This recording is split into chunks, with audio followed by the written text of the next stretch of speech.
Muito bem. Então, um bom dia para todos.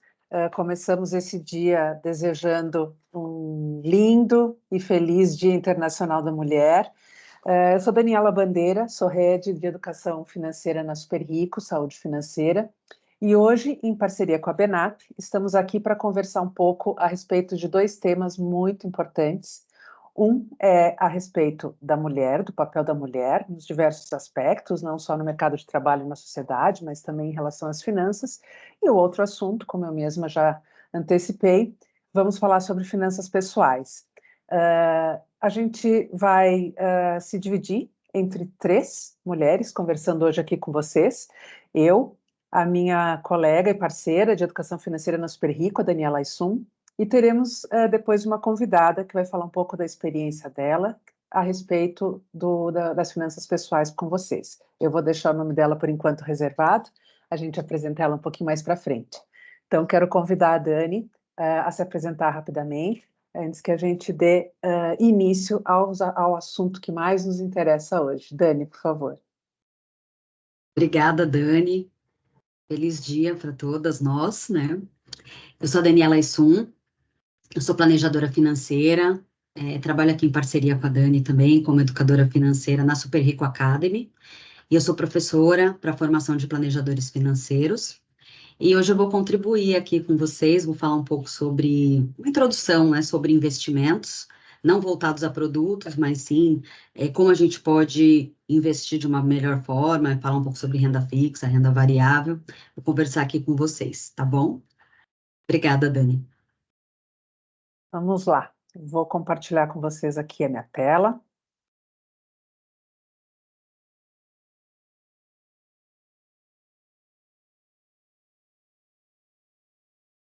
Me contem se vocês estão vendo um slide. Sim, tá perfeito. Vamos lá. Muito bem. Hoje nós vamos falar, então, da jornada da saúde financeira e, especialmente, numa abordagem voltada para a mulher, como não poderia deixar de ser. Eu acho que o primeiro registro que a gente tem que ter sempre na nossa lembrança, né, é a origem desse dia, do dia 8 de março. De onde nasceu a ideia, né, de termos um dia dedicado a homenagear a mulher? Bom, isso tudo começou lá para o fim do século XIX, início do século XX, onde as condições de trabalho para as mulheres eram precárias, eram subhumanas, e como origem de diversos protestos reivindicando melhores condições, inclusive no Brasil, surgiu aí em 1910 a ideia de uma jornalista e educadora alemã, Clara Zetkin, de criar realmente um dia, mas na época não para comemorar a situação das mulheres, mas sim para ter um dia, um marco importante para reflexão a respeito da situação da mulher, das condições da mulher e, ao longo do tempo, uma reflexão a respeito do progresso da mulher no mercado de trabalho, na sociedade e na renda. Então, vamos deixar agora aquelas mulheres naquela época e vamos falar um pouquinho sobre os dias atuais. Dias atuais, a gente tem o quê em termos de finanças? A gente pode falar de ciclo de vida e de ciclo da renda.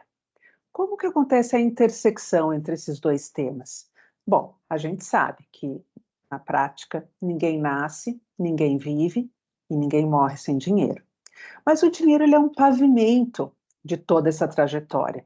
Quando a gente está lá na barriga da nossa mãe, a nossa família provavelmente está fazendo algum preparo para a nossa chegada. E isso, invariavelmente, envolve alguma alocação financeira. Durante a nossa infância, a nossa adolescência, início da nossa vida jovem, nossa vida adulta, no momento em que nós entramos no mercado de trabalho, seja mais cedo, seja mais tarde, seja tendo a oportunidade de fazer um curso superior ou não, mais ou menos para todas as pessoas, o ciclo acontece. Para alguns em um momento mais cedo, alguns com melhores condições, alguns com condições não assim tão favoráveis. Daí nos colocamos sobre as nossas próprias pernas, em algum momento também teremos filhos, teremos família, independente de qual seja a configuração e constituição dessa família. Teremos o nosso ápice profissional e teremos também o período em que a gente vai começar a desacelerar a nossa vida profissional, a nossa etapa economicamente ativa e vamos nos preparar para a aposentadoria, para o momento em que a gente vai diminuir o ritmo de trabalho ou até mesmo interromper o trabalho e passar a viver da renda da aposentadoria. Esse é um ciclo geral, conceitual, acontece na vida de todos nós. Uma situação financeira melhor ou menos favorável é o pavimento desse ciclo da vida. E também existe o ciclo da renda, que é o ciclo em que nós não temos renda nenhuma, provavelmente no período da nossa infância, em que nós dependemos de alguém para prover o nosso sustento.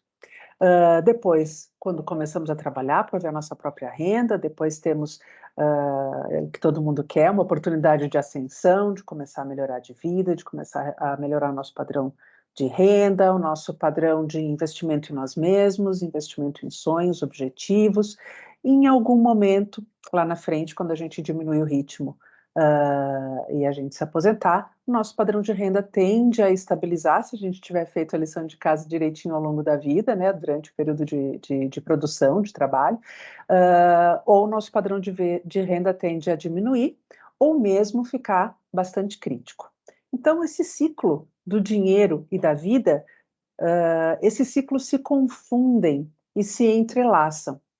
Mas daí vocês podem me perguntar, ok, isso é diferente entre homens e mulheres? Isso faz diferença entre gênero? Todo mundo tem ciclo de vida, todo mundo enfrenta ciclo de renda. É verdade. Nesse aspecto, não temos muitas diferenças. Essa é uma narrativa conceitual e totalmente genérica, aplicada a todo mundo. Mas então vamos voltar a falar lá daquelas mulheres que há 100 e poucos anos atrás estavam reivindicando melhores condições e vamos ver como que está a nossa situação, aproveitando esse dia destinado à reflexão sobre a situação e o progresso das mulheres, vamos ver como está a nossa situação hoje. E eu vou trazer para vocês 2 motivos para sim, nós termos uma abordagem diferente e especial voltada para as mulheres, embora os ciclos sejam genéricos para todo mundo, de vida e de renda.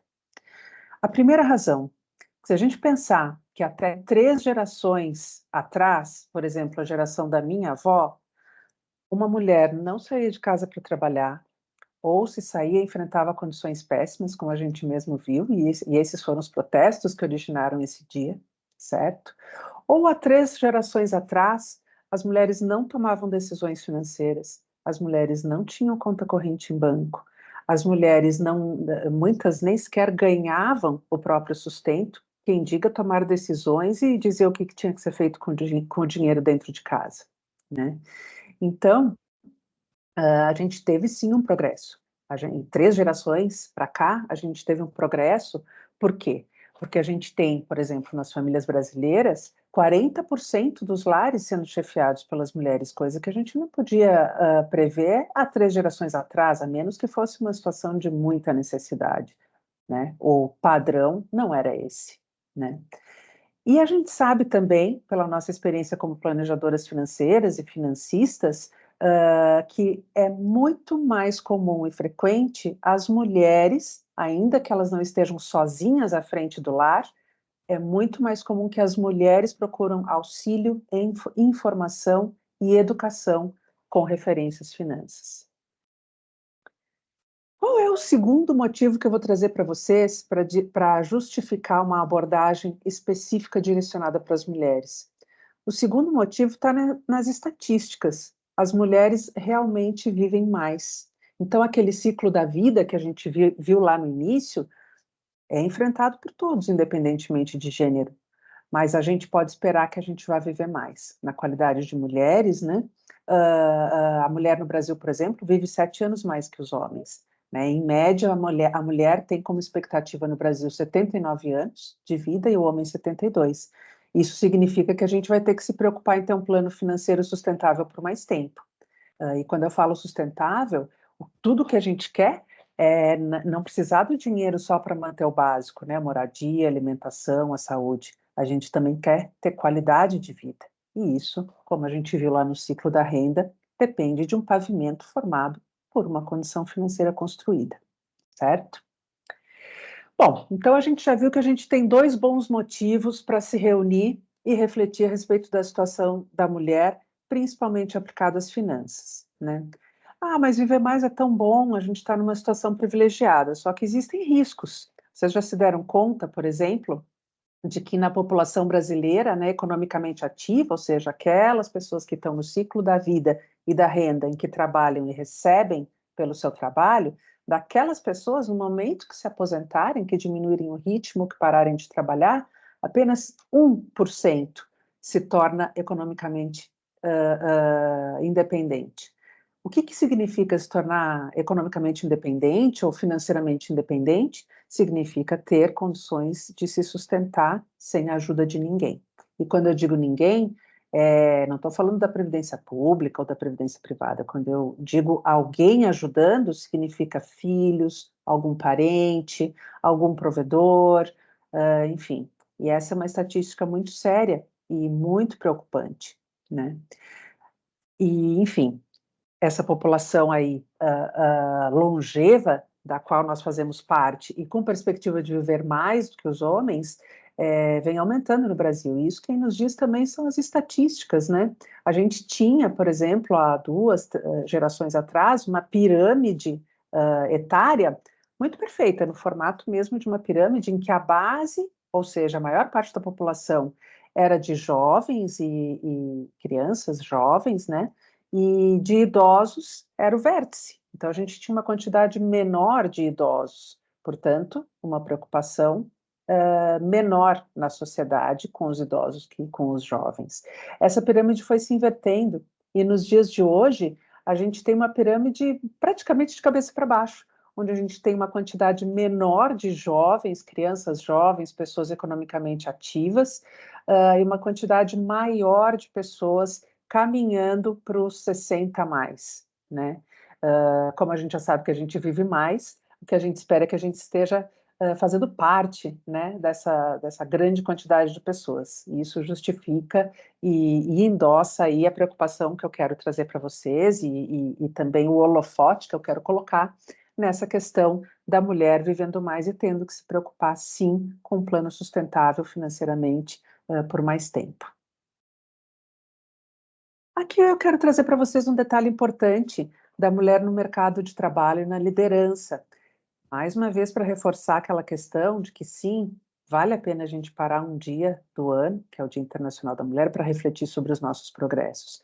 Se eu vinha dizendo para vocês que há 3 gerações atrás, numa estrutura corporativa tradicional, por exemplo, era quase impossível a presença de uma mulher, hoje a gente continua vendo crescer o posicionamento da mulher, por exemplo, em cargos de diretoria, né, em grandes corporações. Por exemplo, 2017, que nem faz tanto tempo assim, faz o quê? 8 anos, né? 8 anos atrás, nem isso, 7 anos atrás, 21% das mulheres em cargos de diretoria, hoje 26%, um progresso e um crescimento ainda pequeno, eu sei, a gente pode argumentar, mas eu gostaria que a gente colocasse o holofote no progresso. E um dado super curioso, em empresas onde o presidente da empresa, ou a presidente da empresa é mulher, tem mais mulheres ocupando outros cargos de liderança. É quase como se mulheres na liderança abrissem portas para mais mulheres na liderança. Em empresas, por exemplo, em que o presidente é homem, tem menos mulheres em cargos de liderança, por exemplo, diretorias ou gerências, do que homens. Dado interessante, a gente não vai discorrer muito sobre essas questões todas no mercado de trabalho, e nas posições de liderança em particular, que são a origem aqui dessa pesquisa que foi feita no ano passado, né, pela Faculdade INSPER e por essa agência Talences Group, mas é um ponto de reflexão importante aqui para a gente, né? Mas que a gente pode falar também sobre as mulheres, a gente pode falar da renda. Um dado que não nos agrada muito, se a gente olhar só aqui a fotografia, de que a mulher ainda recebe 78% do rendimento do homem, por exemplo, na mesma posição, no mesmo cargo, na mesma função, mas, novamente, vamos colocar o holofote aqui na progressão. Em 2012, por exemplo, as mulheres ganhavam o equivalente a 63% do salário de um homem. Né? Em 2012, a gente está falando do quê? De 10, 12 anos atrás, 14 anos, 12 anos atrás, quer dizer, esse progresso, ele vem acontecendo. E não é um progresso resultante de nenhuma porta que esteja sendo estendida para nós. É um progresso que vem sendo resultado da nossa própria construção. Então, nós temos, sim, razões para parar e refletir. E o que significa, né, dizer que uma mulher hoje, por exemplo, ganha em média 78% dos rendimentos de um homem? Significa que um homem que ganha R$ 1.000, uma mulher fazendo a mesma função ganha 780. Ah, que injusto, que injusto. Mas isso está melhorando e eu quero muito chamar atenção para vocês dessa melhora e desse progresso, para que nós estejamos cientes e ativas nessa construção. Muito bem. Daí nós chegamos num tema que são os investimentos, né? A gente tem uma estatística, por exemplo, aí da B3, que é a nossa Bolsa de Valores, né, que une a antiga Bovespa, que era o mercado de ações, a BMF, mercadorias e futuros, e a CETIP, que eram os mercados de balcão, os mercados privados, para os investimentos mais sofisticados aí no mercado de renda variável, e também de renda fixa. E hoje apenas 25% dos investimentos, né, de pessoas físicas na B3, na Bolsa, são de mulheres. Daí mais um dado, né, de pouca participação, de pouca representatividade. Mas vejam bem, temos que ponderar aí duas coisas importantes, que podem estar por trás também dessa baixa representatividade, especificamente nos investimentos de Bolsa. Uma delas, olha só que interessante, do ponto de vista comportamental, as mulheres olham muito mais aspectos sustentáveis antes de fazer investimentos. Então, vamos dar um exemplo aqui de bolsa de valores. Se a mulher vai comprar ações, vai investir em ações, ela olha se a empresa, por exemplo, ela é ativa em ESG, que são o quê? São empresas que se preocupam com o meio ambiente, né, o environmental, que é o E, com a sociedade, com o impacto social das suas atividades, dos seus produtos, que é o S, social, e com a governança corporativa, que é a adequação, por exemplo, a protocolos regulatórios, uma empresa que tem transparência, uma empresa que tem um bom nível gerencial, que é o G, governança.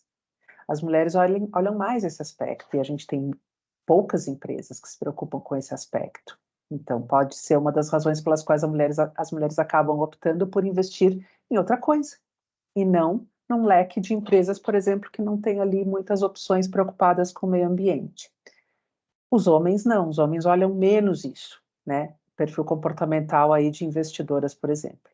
Um outro aspecto importante, as mulheres tendem a procurar investimentos quando têm dinheiro para poupar, voltados aos objetivos. Eu vou investir porque eu quero fazer uma reforma na minha casa, eu vou investir porque eu quero guardar dinheiro para o ensino médio do meu filho, que esse é o momento em que eu quero ter mais dinheiro disponível para ajudá-lo nos estudos. Eu vou investir porque eu quero fazer uma viagem, eu vou investir porque eu quero comprar um carro. Então, a mulher alinha a sua renda à sua vida. Lembram lá do ciclo de renda e ciclo de vida? Com mais frequência que os homens. E menos para aquela coisa da aposta, do vencer o mercado. Não, eu vou investir porque o momento está bom e amanhã o momento não vai tão bom assim, mas daí eu resgato e invisto em outra coisa. A mulher está mais alinhada com seus objetivos de vida na hora de juntar dinheiro e investir.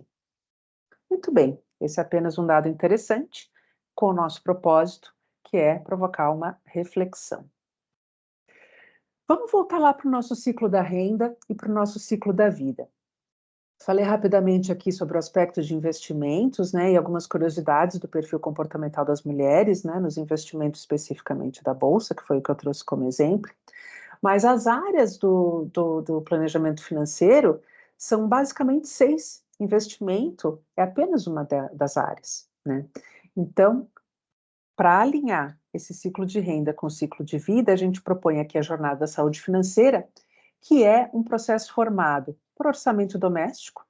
Orçamento doméstico é muito parecido com o que antigamente se chamava de economia doméstica, que é você olhar para recursos limitados e fazer a melhor gestão possível disso, né?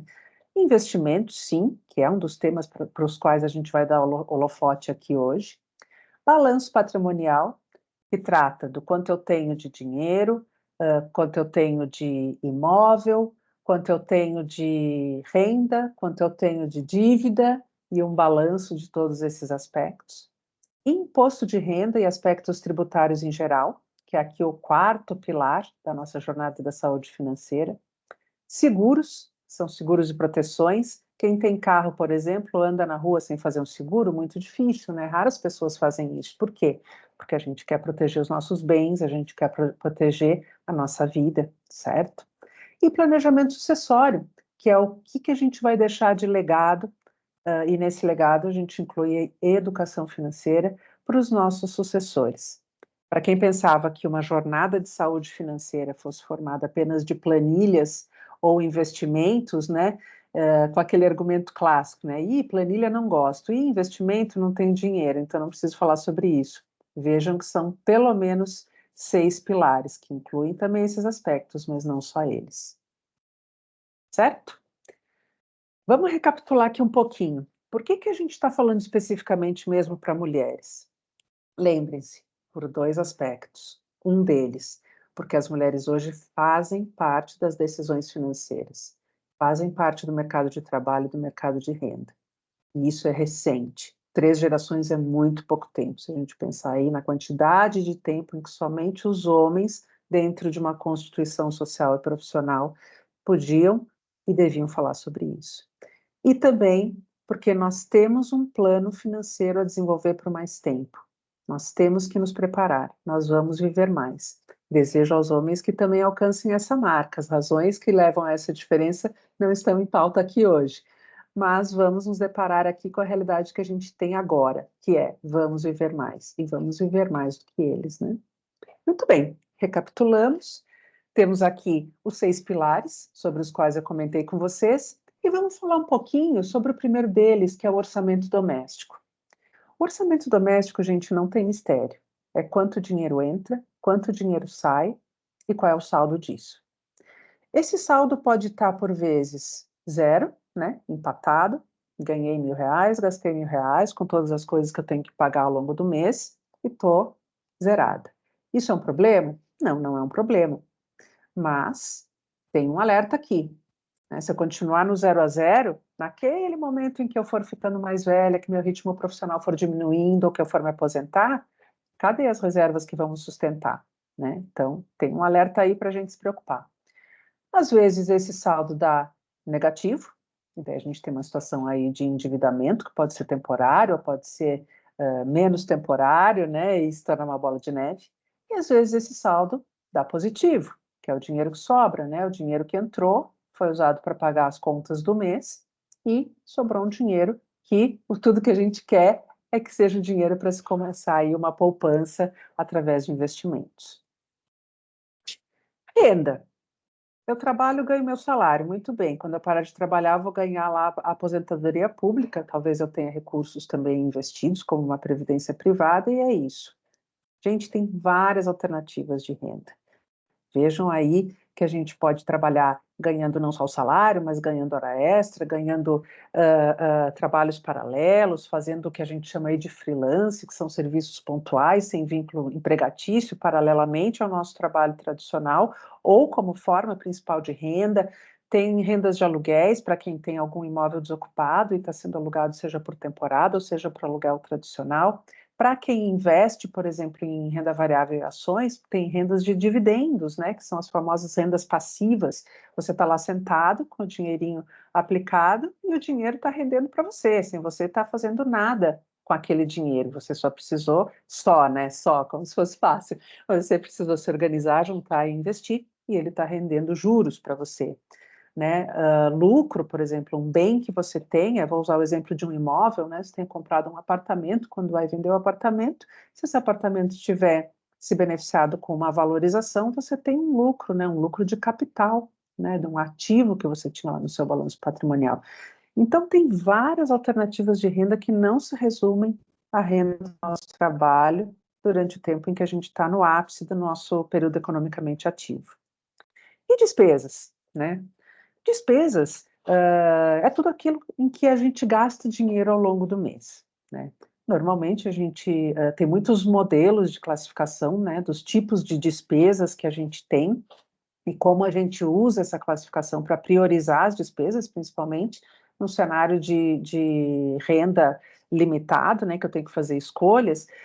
Mas a gente trouxe aqui um modelo desenvolvido por uma senadora americana, que pode ser uma referência, sim, não precisa ser escrito na pedra, mas pode ser uma referência, que divide as nossas despesas em essenciais, sociais e de vida, né? Sendo as essenciais consumindo, digamos, 50% da nossa renda, né? Como, por exemplo, alimentação, transporte, habitação, saúde, cuidados pessoais, educação nossa, ou dos filhos, ou dos nossos dependentes. 30% da nossa renda destinada a despesas sociais, que são os passeios, a convivência com pessoas, lazer, enfim, aquilo que a gente precisa para manter um bom relacionamento e um bom trânsito social, e 20% da nossa renda destinada a despesas de projetos de vida mais de médio e longo prazo, como, por exemplo, financiamentos, né, que eu vou precisar ficar pagando durante um tempo mais longo, e investimentos, que são aqueles dinheiros que a gente vai juntar para objetivos, né, de curto, de médio e de longo prazo. É claro que se eu estou numa situação, por exemplo, de limitação de renda, de desemprego, é natural que eu acabe tomando a decisão de priorizar despesas essenciais, e todo esse enquadramento percentual muda numa situação dessas, porque a vida é viva, ela é ativa, ela não está estática, né? E numa divisão percentual. E deixe despesas sociais, por exemplo, priorizadas para um outro momento, em que eu tenha conseguido uma recolocação profissional, que eu tenha conseguido uma renda extra, porque aquela renda que eu tenho do meu trabalho principal não vem sendo suficiente. Então, é natural que haja um trânsito aqui de prioridades e decisões ao longo dessa distribuição de despesas no nosso orçamento. E por fim, não exatamente por fim, mas quando a gente fala, né, que rendas e despesas não estão no zero a zero e ficam no vermelho, eu entro naquela situação de endividamento. Por que a pessoa se endivida, né? Ah, eu me endivido por causa do salário, o salário é baixo. Não, eu me endivido porque eu tenho uma atitude perante o meu salário, ou as minhas fontes de renda, uma atitude que me deixa no vermelho. Essa atitude muitas vezes é involuntária. A gente não faz isso de propósito. Por exemplo, uma situação de doença, um imprevisto com a renda, uma renda que é sazonal, por exemplo, um dentista, um profissional liberal, e daí, por uma razão, tem períodos em que essa renda fica menor, um desemprego, uma doença, seja uma doença física, doença mental, estados de depressão, de ansiedade, que por vezes podem afastar as pessoas temporariamente do trabalho. Então, não é só por conta de das pessoas terem um comportamento consumista demais, embora isso também seja uma das razões. Muitas vezes as razões são involuntárias. Então, se alguém aí está se culpando por gastar mais do que ganha, calma, reveja seu comportamento, faça uma autoanálise e uma análise das suas finanças, que você vai ver que muitas das razões podem não ser apenas responsabilidade sua, e sim involuntárias. E um planejamento financeiro, claro, que dá as condições para sair dessa situação, voltar para aquele zero a zero de rendas iguais às despesas e ir para o caminho que todo mundo quer, que é o caminho da sobra de dinheiro que vai se transformar em poupança e investimento. Bom, a gente parte agora para a área em que a gente quer realmente dar maior holofote aqui hoje para vocês, que é o pilar investimento dentro de uma jornada aqui de saúde financeira. E nesse momento eu vou passar a palavra para a Daniela Assum. Ela vai falar com vocês a respeito disso. Espero que vocês aproveitem e muito obrigada por terem estado comigo até agora. Dani, eu vou parar de compartilhar, tá bom? A gente vai fazer aqui uma troca para dar continuidade. Obrigada, Dani. Deixa eu compartilhar minha tela aqui. Vou aproveitar. Não, eu ia dizer, eu ia deixar também a apresentação aberta para dar suporte para a Dani, mas vamos lá. Obrigada, Dani, passo a palavra. Já está aparecendo a tela cheia? Sim. Ótimo. Obrigada, Dani. Bom dia a todos. Eu vou me apresentar novamente porque algumas pessoas entraram depois, né? Então, eu quero agradecer a Benap e a Super Rico e a todas as empresas parceiras pela oportunidade. É um prazer estar por aqui, nesse dia especificamente, para falar de um assunto tão importante, que é a nossa jornada de saúde financeira. Eu sou a Daniela Aissum, eu sou planejadora financeira na Super Rico, também sou educadora e trabalho com a Dani, em parceria na Super Rico Academy, e sou professora do MBA para formação de planejadores financeiros. E agora a gente vai entrar em um dos 6 pilares do planejamento financeiro, que é de investimentos. Ele não é o único, como a Dani já falou. A gente tem que olhar também questões comportamentais, a parte de orçamento. É muito importante, antes dessa questão de investimento, além das outras 6 áreas do planejamento financeiro, para a gente conseguir convergir, né, o ciclo da renda com o ciclo da vida e ter saúde financeira ao longo de toda a vida, tá? E eu não vou falar em nível de produtos especificamente, mas eu vou fazer uma introdução, e aí depois cada um pode buscar junto aos especialistas, aos planejadores financeiros, enfim, ou eu tenho certeza aqui que tem investidoras, né? Então, buscar conhecimento para poder montar ali uma estratégia para você conseguir multiplicar os seus recursos.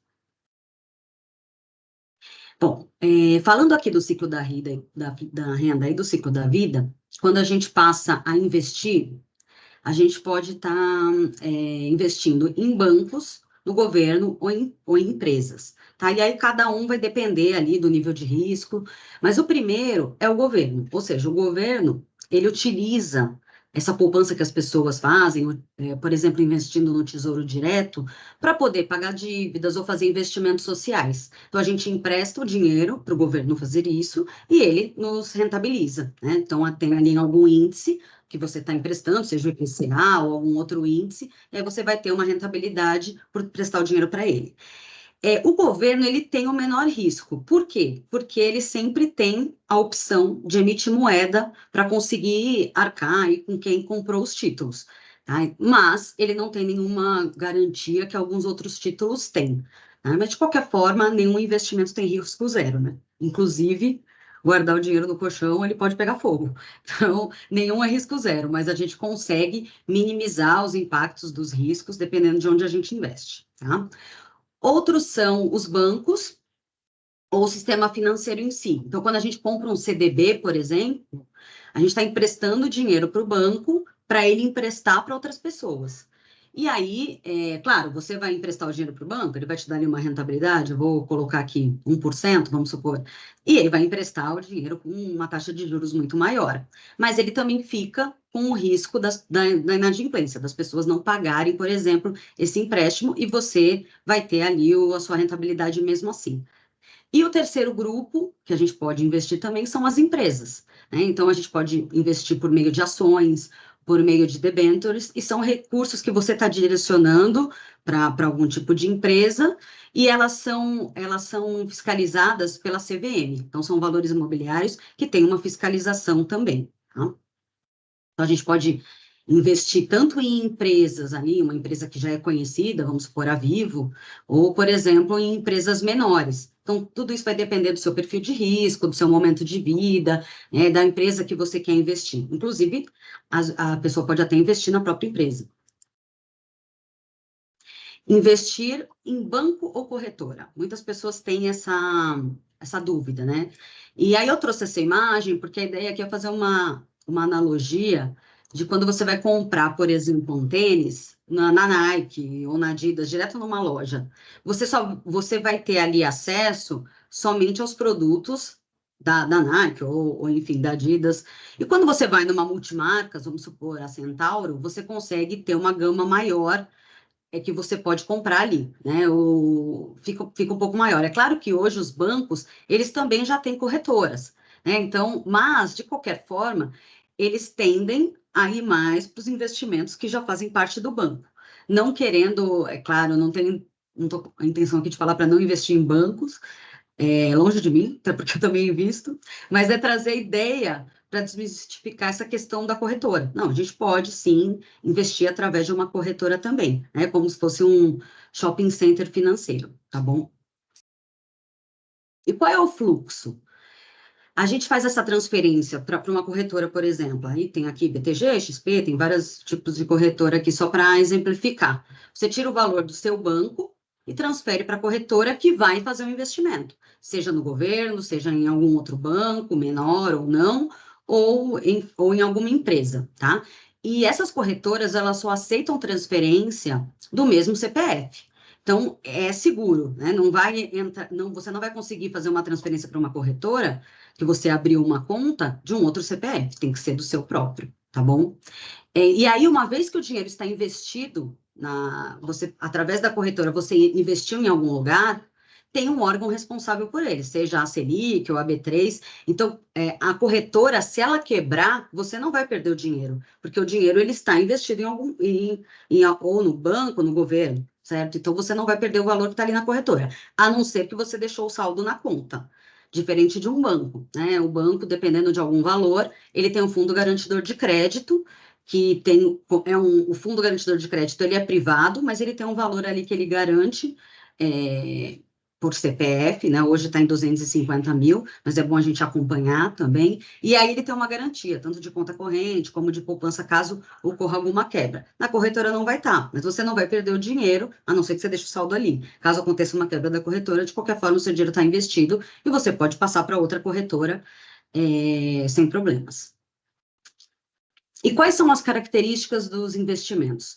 Basicamente são 3, tá? A liquidez, então, o quanto você consegue ter acesso a esse investimento rapidamente, né? Seja ele no mesmo dia ou não, ou se você colocou um investimento com um vencimento. Então, isso é super importante, a gente olhar qual é a liquidez do investimento.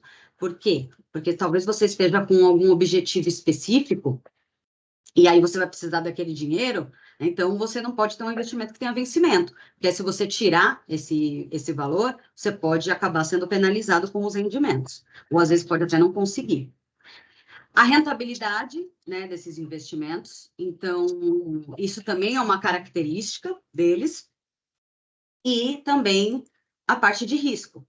Qual é o risco, né, que esse investimento tem? Ele é mais alto ou não? Como que funciona? Tá? Então, a liquidez é a facilidade de você converter o dinheiro, e aí, para isso, a gente tem que olhar ali se tem um vencimento ou não esse ativo que você está colocando.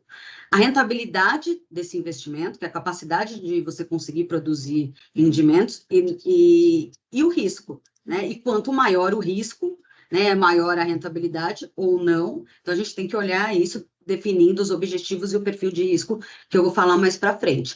E se esse investimento que você está colocando, ele te dá alguma proteção ou não, né? Dependendo do seu perfil de risco, às vezes as pessoas tendem a investir em algum ativo que ele consegue ter alguma segurança a mais, tá bom?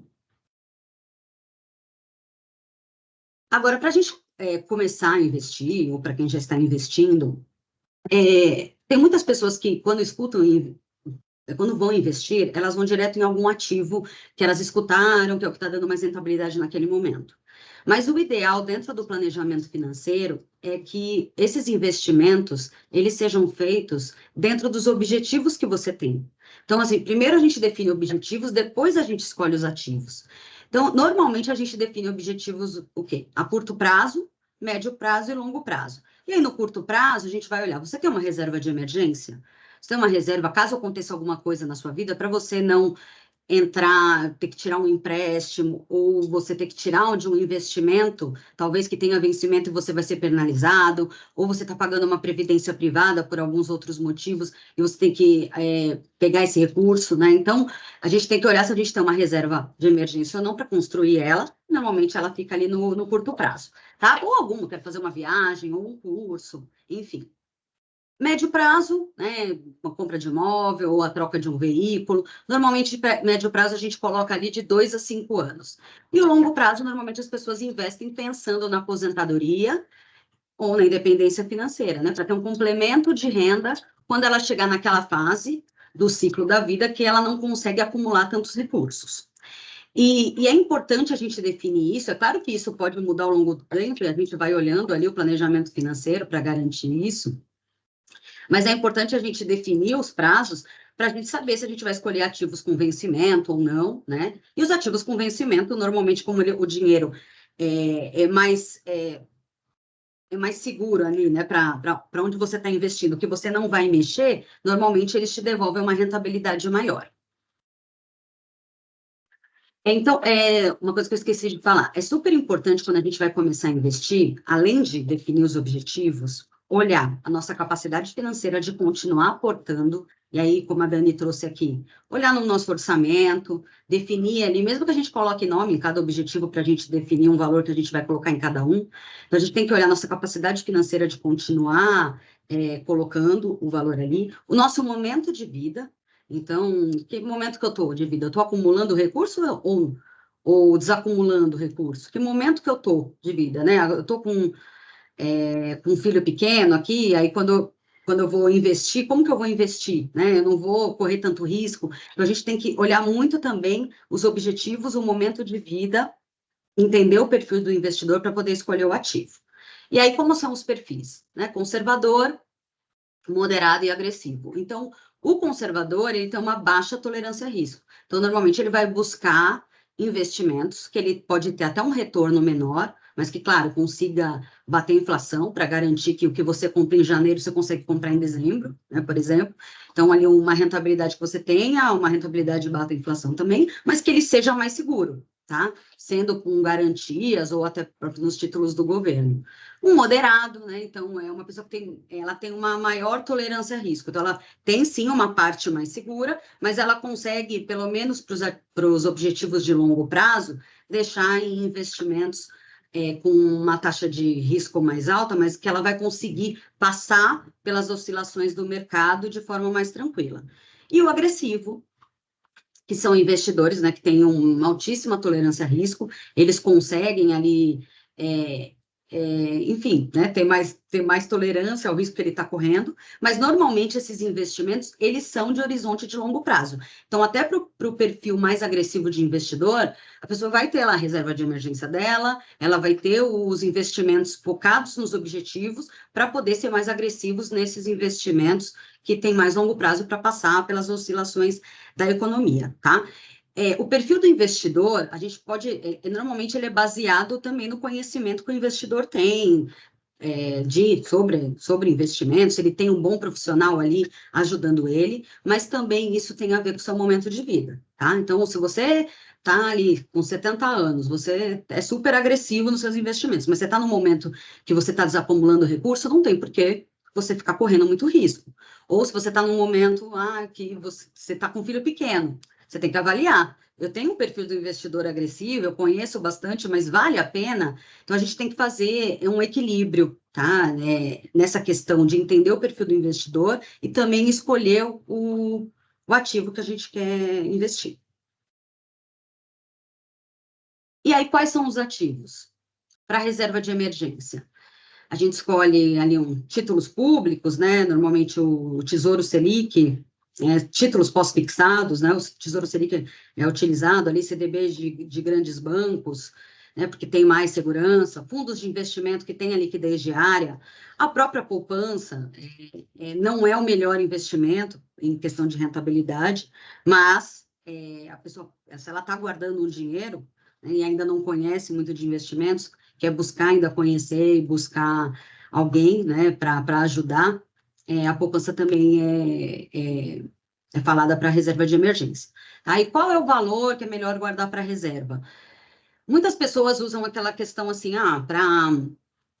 eu vou usar aqui para reserva de emergência, se ela dependendo, né, do modelo, né, que a pessoa tem de trabalho, CLT, 6 meses, empreendedor 1 ano, quem é servidor público 4 meses, mais ou menos, mas tudo depende, tá? Isso é bem particular para guardar reserva, por quê? Porque se você é casado, vai ter que avaliar os dois, né, tá bom, você é CLT, o outro não é, como que funciona? Então, tem que avaliar isso para a gente definir o melhor prazo para você guardar essa reserva. Outra questão, o nível de empregabilidade. Caso aconteça alguma coisa com o seu trabalho hoje, você consegue um outro trabalho de forma fácil ou não? Você está correndo algum risco nesse momento? Então, tem que ser feitas algumas análises para você definir quantos meses seria o ideal para você ter de reserva de emergência.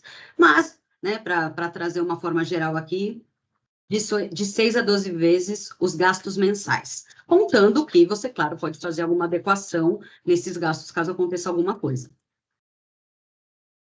Depois de médio, né, prazo, que é entre 2 e 5 anos, aí tem uma gama grande, né, que você vai investir ali em renda fixa, normalmente para curto prazo, como a reserva é só em renda fixa, mas aí se você vai para médio prazo, você pode, sim, tem os fundos multimercado, tem mais estruturados, quem tem um perfil mais agressivo pode ir para ações, ou para outros tipos de fundos de investimento, que aí pode investir em ações, em ouro, enfim, depende aí do perfil das pessoas e dos objetivos que a pessoa tem, tá bom? E para aposentadoria, a mesma coisa, né? Uma parte em renda fixa, outra em renda variável, e eu não coloquei aqui, mas um ativo, um investimento muito usado, né, para essa parte de aposentadoria, para liberdade financeira, para utilizar como complemento, é a previdência privada. Eu vou trazer ela mais adiante, mas ela é muito utilizada porque ela também, dependendo do tipo que você escolher, tem alguns benefícios fiscais e também sucessórios.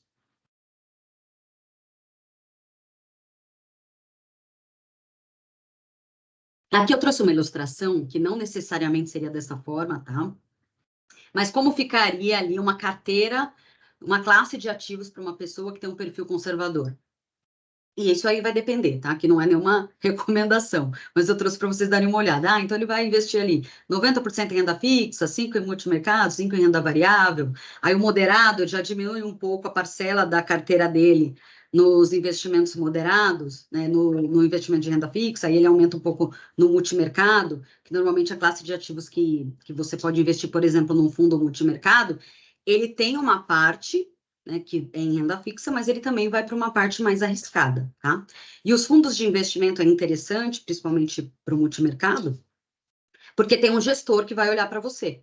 Então, normalmente a gente paga ali uma taxa de administração ou taxa de performance num fundo, e aí o administrador, dependendo do número de investidores, do patrimônio do fundo, ele consegue ir acompanhando para você o mercado, e aí ele não tem as garantias que tem alguns outros investimentos, mas tem um gestor que está acompanhando o mercado, tá?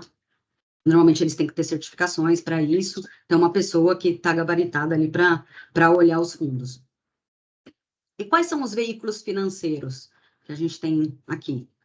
Tem ETFs, tem os CDBs, os tesouros prefixados, CRI, CRA, que normalmente são investimentos ali que são voltados para imóveis e para o agronegócio, o Tesouro IPCA, a Previdência Privada. Então, tem vários tipos de veículos financeiros que a gente pode utilizar para investir, tá? Eu sempre falo, assim, é ideal que a gente diversifique a carteira, assim, como muitas pessoas falam, mas de uma forma simples, porque às vezes eu vejo com as pessoas que eu atendo que elas têm muitos investimentos e aí traz uma complicação muito grande na hora que ela vai declarar um imposto e até na hora que ela vai acompanhar esses investimentos. Então, a gente tem sim que fazer uma diversificação ali, dependendo do nosso perfil, momento, capacidade financeira, porque aí a gente consegue investir um pouco ali na inflação, faz uma diversificação para a gente conseguir, no final, ter uma rentabilidade ideal, garantindo ali a reserva, os objetivos de médio e longo prazo, mas não necessariamente em vários ativos,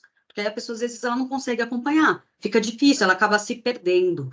Então, tem que exige um nível de conhecimento, um especialista que você tem muita confiança, para você começar a investir mesmo muito, diversificar muito a sua carteira, porque isso vai cada vez mais exigindo uma complexidade, e aí às vezes você tem que parar uma hora do dia que você está gerando renda do seu trabalho para ficar acompanhando algo que você às vezes não tem conhecimento. Então, o ideal é que a gente se torne tudo mais simples, inclusive a parte de investimentos, mesmo que seja diversificando. Agora, falando um pouco aqui da renda fixa, né? O que é fixo, né? Como que eu vou ser remunerado na renda fixa, né? Na verdade, não é o valor, que é fixo, né? O que a gente tem é, claro, se for um título pré-fixado, a gente consegue ter mais noção. Mas a renda fixa, ela também tem um risco. E o que é fixo é o índice que você está aplicando, tá? Então, quem empresta, né, no título de renda fixa, empresta dinheiro para alguém. E aí, em troca, ele vai receber um valor aplicado no futuro, acrescido de juros. Não é sinônimo de retorno garantido, mas eles também estão sujeitos a risco, mas bem menos, por exemplo, na renda variável. A gente consegue prever algumas coisas. Então, se você coloca num título, por exemplo, pré-fixado, então o título que você aplicou ali, olha, é pré-fixado, ele vai te render, vamos supor, 10% no ano. Então, você tem a garantia que você vai receber aquele valor, porque pré-fixou o título. Então, você vai receber R$ 100, você vai receber ali R$ 10, vai pagar o imposto de renda, e aí vai depender do tempo que você deixou aplicado esse valor. Normalmente tem uma tabela para os investimentos de renda fixa. Então, se você deixar o investimento ali até 180 dias, você vai pagar 22,5% sobre o rendimento que você teve. De 181 a 300, 20%. De 361 a 720, 17,5%. E acima de 720 dias, 15%. Então, vai diminuindo, né? Utilizado ali a tabela regressiva. Alguns investimentos de renda fixa têm o FGC, né? Tem o Fundo Garantidor de Crédito, que é o depósito ali em banco, poupança, o CDB, o LCA, LCI, LC e LH. O LCI e o LCA mudou as regras, ele era um investimento utilizado anteriormente, alguns tinham liquidez diária e eram utilizados anteriormente para reserva de emergência, hoje já não pode mais, porque eles precisam ter prazo, né? Então, normalmente, o mínimo, se eu não me engano, é 6 meses. Agora, dependendo ali do lugar que você vai investir, então ele já não é mais utilizado para reserva de emergência, tá? Agora, no pós-fixado, nos títulos pós-fixados, você não vai ter a rentabilidade certa que você vai receber, mas você consegue, acompanhando a economia, saber mais ou menos. Então, por exemplo, hoje a taxa Selic está ali fixada, só que ela tem uma tendência de queda. Então, se você coloca um pós-fixado no Selic, por exemplo, você já imagina, né, conforme os acontecimentos que vão tendo, os analistas da economia, que aquele valor vai diminuindo. Então, assim, isso a gente tem que ir olhando, acompanhando na economia, tendo alguém que vai olhar para a gente poder investir também nesses títulos, tá?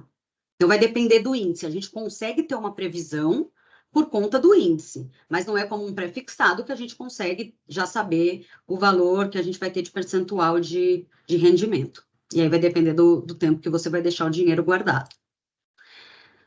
Na renda variável, ela é um tipo de remuneração que a gente não tem como saber, porque depende das dinâmicas do mercado. Então, haja visto aí o que aconteceu em 2020, na pandemia, que teve ali queda. Então, pode acontecer coisas imprevisíveis, guerra. Então, a gente tem que investir na renda variável, de preferência, né? Claro, tem muitas pessoas que gostam, querem investir em ações, tá certo, depende ali do perfil de risco, mas o ideal é que a gente invista a longo prazo, pensando para a gente poder suportar essas oscilações que tem na economia, para você não correr o risco de acabar perdendo dinheiro, sacando um ativo que não seria necessário que você fizesse isso agora. De qualquer forma, também tem os níveis de risco. Então, hoje, por exemplo, as ações large caps é quando a gente, por exemplo, investe numa empresa maior. Então, uma empresa de energia elétrica, uma empresa como a Vivo. Então, são empresas mais consolidadas no mercado, que elas vão te pagar vai ter um risco menor em você investir nelas, mas elas vão também te dar uma rentabilidade menor que, por exemplo, uma ação que você faça em uma small caps, né? Que aí são empresas menores, que aí elas vão te pagar mais, mas elas têm um risco maior, tá? Então, assim, tem várias ferramentas e cálculos que podem ser feitos por especialistas. Então, a gente tem que acompanhar cenário político, econômico, global, para avaliar os melhores investimentos que a gente pode fazer em renda variável, e a gente não vai ter um retorno previsível, tá? Claro, acompanhando como que está a economia, a gente consegue ter uma previsão mais a curto prazo, tá? Então, você compra um ativo esperando ali, na expectativa de receber um valor maior no futuro, e o que mostra o passado é que a gente consegue realmente ter um valor maior no futuro, então a gente está se baseando no passado, mas a gente tem que olhar que tem que ser investimentos mais a longo prazo, tá? Principalmente para quem tem um perfil ali mais conservador e moderado. Trazendo agora a previdência complementar, eu não trouxe aqui os fundos de investimento, mas eu falei um pouco. Os fundos de investimento, antes de falar na previdência, até porque na previdência a gente investe em fundos. Os fundos de investimento, então, é a união de vários investidores, e aí vai ter um gestor que vai olhar para você aqueles investimentos. E, da mesma forma, a gente pode aplicar em fundos de forma conservadora, moderada ou agressiva, e aí a gente pode aplicar de várias maneiras ali. Tem fundos que você consegue aplicar no exterior, em ações, em ouro, fundos também em títulos do governo, do banco, então vai ter um gestor ali que vai acompanhar para você. Mas alguns fundos de investimento, ele come cotas. Não são todos, né? O fundo DI, tem alguns fundos cambiais também, que tem o come cotas. E o que é o come cotas? Ele é uma maneira que o governo implantou isso em 2004, que é uma maneira do governo conseguir ter acesso, através do pagamento de imposto, aos rendimentos antes de você sacar. Porque, assim, você pode deixar ali num fundo, né? Esses que têm come cotas, tem outros que não têm. Tem que avaliar nesse caso, tá? Mas também não tem problema, de qualquer forma, você só está antecipando um imposto que você pagaria mais para frente. Mas foi uma forma do governo conseguir arrecadar esse valor antecipadamente, porque a pessoa, às vezes, ela investia num fundo e ela deixava ali por um ano, por 10 anos, e então o governo implantou come cotas para conseguir ter acesso mais rapidamente a esse valor de arrecadação. Na Previdência Complementar, você não tem come cotas. Então, você vai investir em um fundo também, e também você pode investir na Previdência Complementar de forma, na renda fixa e renda variável. Claro que existe um percentual que você possa investir, mas pode ser. Então, a gente vai, aonde você for fazer a Previdência, vai ser olhado ali o seu perfil do investidor, e o ideal é que você olhe também as outras questões, converse isso com o seu gerente, o seu assessor, ou com o seu planejador, né, o seu momento de vida, a sua reserva, antes de você investir. E ela tem dois tipos, o PGBL e o VGBL. E aí muitas pessoas ficam em dúvida em qual que ela deve investir. Então eu vou explicar um pouco aqui. Qual que eu vou escolher, o PGBL ou o VGBL? O PGBL, ele é mais direcionado para quem faz a declaração completa do imposto de renda. Por quê? Porque você pode deduzir até 12% do total da renda bruta tributável, tá? Levando em consideração somente a renda ali que você recebe do seu salário. Então, você recebe um valor ali, você paga o INSS, fica uma base tributável. Então, você pode deduzir até 12% dessa base tributável no PGBL. Então, para quem tem filhos, né, tem dependentes, tem educação para declarar, a questão de saúde. Então, se você faz uma declaração completa, e isso é muito interessante as famílias olharem, né, o cônjuge também, né, que você avalia, às vezes, para um é melhor declarar como simplificado, para o outro completa, avaliar para você poder, se você for fazer um investimento em previdência complementar, em previdência privada, você escolher o PGBL até 12%. Por quê? Porque no PGBL você vai pagar imposto sobre o valor total do investimento. Então, você vai pagar sobre o valor principal que você investiu e também sobre os rendimentos. Então, você tem esse benefício fiscal, mas você também vai pagar imposto sobre o valor total que está ali. Você deixou ali 100 mil, daqui 10 anos você está com 400 mil, você não vai pagar somente sobre os 300, mas você vai pagar imposto sobre os 400. No VGBL, você só paga imposto sobre os rendimentos. Então, não paga sobre o valor principal, você paga só sobre os rendimentos. Então, para quem faz declaração simplificada, o ideal é o VGBL, ou passando, se você vai guardar em previdência mais do que 12% da sua base tributável, aí é interessante que você vá para um PGBL. Isso acontece muito para quem quer fazer previdência, às vezes, para o filho, já tem uma previdência para si, que contribui até 12%, aí vai fazer para o filho, faz um VGBL. Tá? Outra questão relevante da Previdência é que ela tem benefícios sucessórios.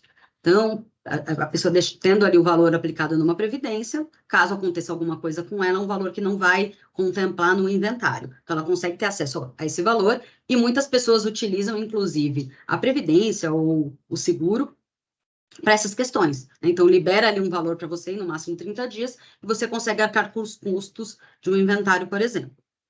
E ela tem uma tabela, né, de imposto para você pagar. Então, tem a tabela regressiva e a progressiva. Como que funciona? Vou explicar primeiro a progressiva, porque a regressiva eu vou falar no próximo slide. Na tabela progressiva, você vai pagar 15% de imposto sobre ou o valor total se for um PGBL ou um VGBL, independente do tempo que você vai deixar essa previdência guardada. Na regressiva, a gente tem uma tabela. Então, assim, se você deixou o valor ali até 2 anos, você vai pagar 35%. De 2 a 4 anos, 30%. De 4 a 6, 25%, e assim até chegar em mais de 10 anos que você paga 10% de imposto ali, ou sobre os rendimentos se for VGBL, ou sobre o valor total se for PGBL. Por isso, então, que o interessante é que a gente guarde para a Previdência pensando no longo prazo. Né? E aí foi dado esses benefícios até para a gente começar a pensar nessa questão, que a gente está vivendo mais, as pessoas estão tendo menos filhos, então é ideal que a gente complemente a nossa renda no futuro. Então, a previdência privada, ela acaba sendo um veículo importante por conta desses benefícios.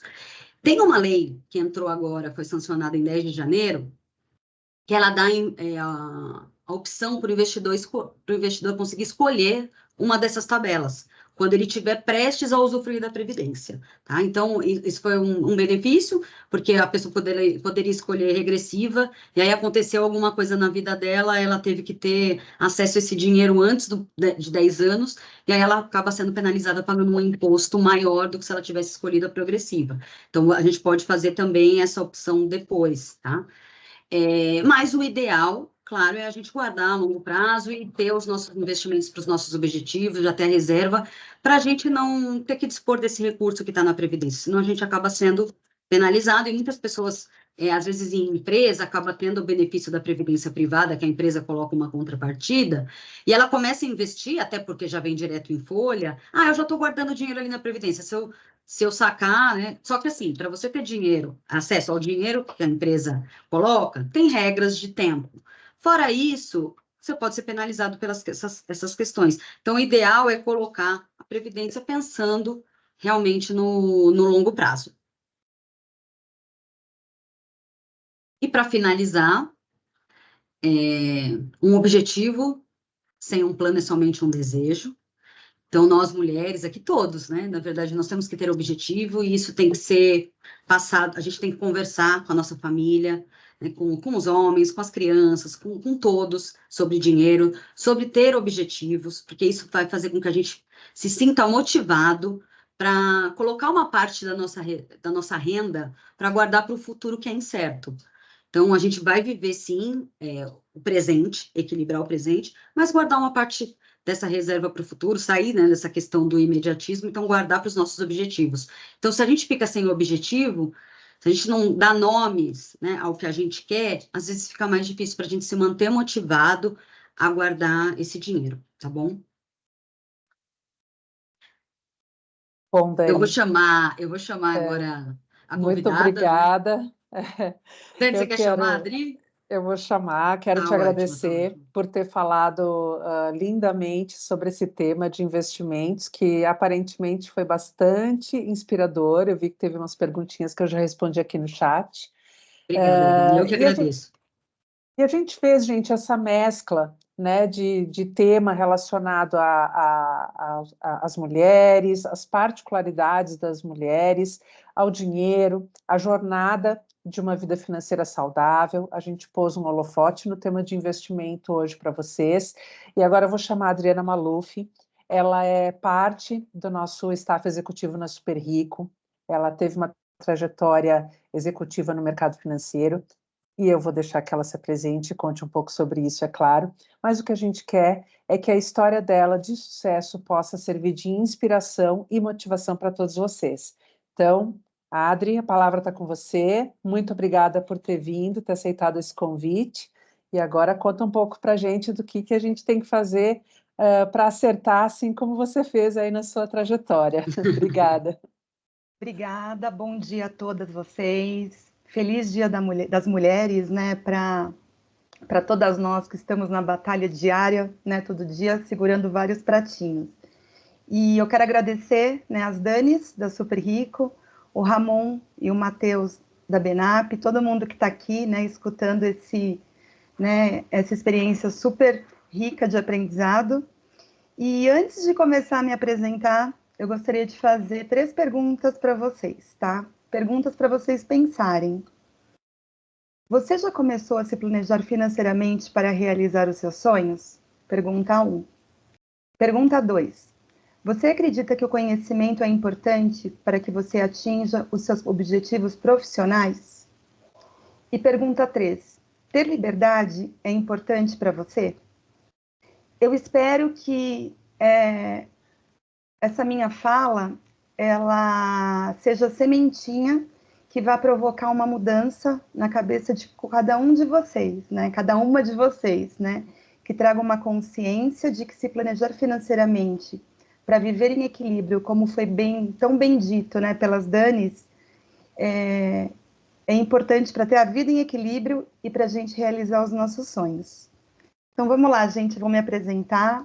Eu sou Adriana Maluf, eu sou planejadora financeira CFP, mentora comercial na Super Rico, e eu sou pós-graduada em Psicologia Positiva, Ciência do Bem-Estar e Autorrealização.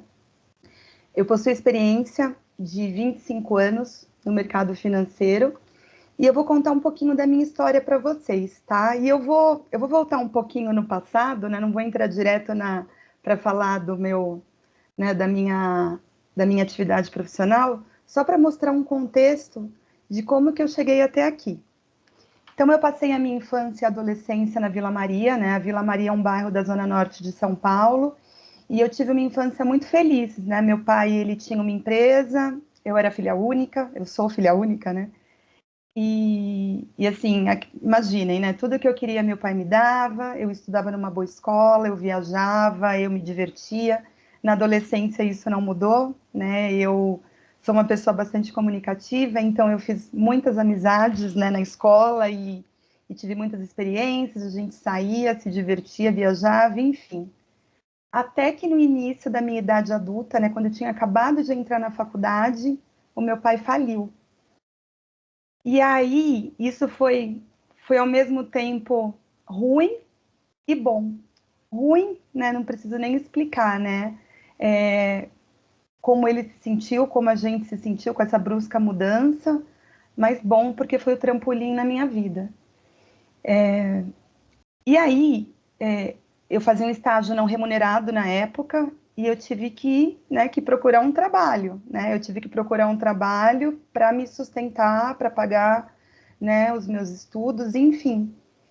Só que eu não queria abrir mão de toda essa vida social que eu tive, né? A Dani comentou, inclusive, né, sobre a importância da gente ter, né, uma vida social, e eu não queria abrir mão disso. Então, o planejamento financeiro, sem eu mesmo imaginar, surgiu nesse momento na minha vida. Eu tinha, né, os gastos essenciais, né? Eu tinha que pagar coisas em casa, enfim. Eu queria continuar saindo com os meus amigos, me divertindo, claro que menos do que antes, e eu queria concluir os meus estudos, né? Eu tinha um projeto de vida de concluir os meus estudos. E aí eu passei a me manter, né, para esses 3 objetivos. E aí eu trabalhava no Bradesco, né? Trabalhei 8 anos no Bradesco, e quando eu entrei no telemarketing, eu sempre tive como objetivo crescer dentro do banco. E aí, quando eu era pequena, eu ia nos bancos com meu pai e eu via aquelas moças bonitas, né, de salto, de roupa social, as gerentes, e eu falava, né, um dia eu vou trabalhar num banco. Olha que coisa engraçada, né? E aí eu acabei, né, me destacando dentro do telemarketing, e aí eu fui promovida para uma agência. E aí na agência eu comecei de baixo, eu era a pessoa que fazia os cálculos na fila do caixa e eu não queria ficar ali, né? Eu queria trabalhar em outras áreas. E aí eu comecei a me desenvolver né, em conhecimento, me desenvolver como pessoa, e o planejamento que eu tinha feito sem mesmo saber no passado, ele foi muito importante para que eu conseguisse esse desenvolvimento. E aí eu fui chamada para ir para o Santander, depois de 8 anos no Bradesco. E quando eu entrei no Santander como gerente de contas, eu pensava, eu não quero ficar aqui, eu quero crescer, eu quero trabalhar numa agência maior. Então, o que eu fiz? Nesse planejamento, eu me dei mini metas, né, micrometas de crescimento profissional. E para todas eu precisava de uma reserva de emergência, porque eu tinha que me desenvolver, principalmente cognitivamente, para eu alcançar esse crescimento. E aí eu tive algumas promoções, até que culminou, né, na maior promoção para gerente geral de uma agência, só que não foi em São Paulo, foi em Goiânia. E quando eu fui para Goiânia, eu tinha que sustentar a minha casa de Goiânia e a minha casa de São Paulo, porque meus pais ficaram. Só que eu tinha uma reserva de emergência, então para mim foi muito fácil aceitar essa proposta, porque eu tinha uma base, eu tinha um valor que eu acumulei justamente para se acontecesse alguma, né, alguma emergência, eu estava respaldada. E aí fui para Goiânia, deu tudo certo, fiquei 2 anos, e aí São Paulo me chamou de novo. E eu falei, não, agora está na hora de voltar para São Paulo. E eu me candidatei num programa do Santander, numa vaga para head de estratégia e qualidade do call center. E eu nunca tinha trabalhado nem com estratégia e muito menos com qualidade, né? E eu fui para essa entrevista, foi uma entrevista marcada de última hora, e eu fui ver passagem de avião, fui cotar passagem de avião e estava super caro, estava fora do meu orçamento, do meu planejamento, e eu falei assim, não, eu vou de ônibus. E aí eu peguei 18 horas para ir e 18 horas para voltar para Goiânia para fazer essa entrevista. E eu comentei, né, com um gestor, que foi quem me entrevistou. E eu não sei se essa garra, essa gana, essa vontade chamou a atenção dele, porque mesmo sem experiência, né, sem alguns conhecimentos, eu fui aprovada. Então, voltei para São Paulo e me comprometi com ele, que eu ia me qualificar para, né, cumprir a minha jornada como head de estratégia e qualidade no call center. E aí peguei novamente minha reserva de emergência, fiz cursos de Excel, PowerPoint, fiz uma pós-graduação em qualidade e assim, e esse conhecimento, né, quando a gente fala em trabalhabilidade, foi para mim, foi para minha carreira e não para trabalhar nessa área do banco. Então isso foi muito interessante. E aí eu tive um convite para voltar para uma agência como gerente geral, eu aceitei, me desenvolvi mais, né? O planejamento para o desenvolvimento foi importantíssimo, só que o planejamento financeiro, para ter o recurso para desenvolver toda essa parte educacional, foi mais importante ainda. E aí estava tudo indo bem, até que eu fui desligada, né? Aconteceu uma ocorrência na agência, uma fraude, e aí acabou caindo, né, em mim, no gerente, enfim. E eu tinha 2 opções nesse momento, ou ficar desesperada e voltar para o mercado de trabalho, né, num outro banco, sendo gerente geral, ou parar, respirar e conectar e pensar no que eu queria fazer. E aí eu falei assim, não, eu tenho uma reserva, né? Isso estava no planejado, né? Perder o emprego pode acontecer com qualquer um. E aí eu falei assim, não, eu vou cuidar de mim. E aí eu decidi fazer um período sabático, eu fui fazer um intercâmbio na Inglaterra, eu fiz pela primeira vez na minha vida, isso com 45 anos, uma viagem, só eu e minha mãe. Eu fiz uma viagem dos sonhos com meu marido para conhecer Machu Picchu. E aí eu coloquei na minha cabeça, eu vou voltar a trabalhar o ano que vem, né? Eu vou ficar esse restinho de ano, né, me desenvolvendo, aproveitando. E aí chegou o outro ano. E aí eu falei, né, brasileira, eu vou voltar a trabalhar depois do carnaval. Tava tudo bem. Até que depois do carnaval surgiu a pandemia, gente. Esse ano foi 2020. E aí eu falei assim, meu Deus, e agora? Calma, Adriana. Você se planejou. Isso não estava nos seus planos, né? Como não estava nos planos de ninguém, mas eu tinha ainda a reserva de emergência. E aí eu só pensei o seguinte, eu falei assim, caramba, o que eu vou fazer nesse meu tempo livre, né? Procurar emprego eu não vou conseguir, eu vou focar nos estudos. E aí eu comecei a estudar para tirar uma certificação que é super importante, né, no mercado financeiro, que é o CFP.